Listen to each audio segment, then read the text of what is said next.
উত্তর ২৪ পরগনা জেলা মৎস্যজীবী সমিতির কনভেনশন হয় হারোয়াতে। কনভেনশন শেষে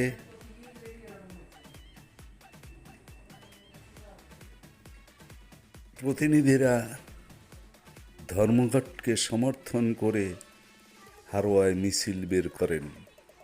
মিছিলে হাঁটেন মৎস্যজীবী নেতৃত্ব, স্থানীয় গণসংগঠনের নেতৃত্ব, সমর্থক এবং অন্যান্যরা।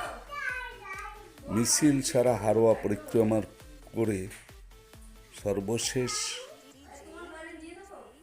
মৎস্যজীবী সমিতির জেলা কমিটির কার্যকারী সভাপতি হারোয়ার উদ্যোক্তাদের ধন্যবাদ জ্ঞাপন করেন। মিছিল সারা হারোয়া পরিক্রমা করে। মিছিলে অংশগ্রহণ করেছেন জেলার কনভেনশনে আগত প্রতিনিধি, স্থানীয় বিভিন্ন গণসংগঠনের নেতৃত্ব। উত্তর ২৪ পরগনা জেলা মৎস্যজীবী সমিতির কনভেনশন অনুষ্ঠিত হয় হারোয়ায়।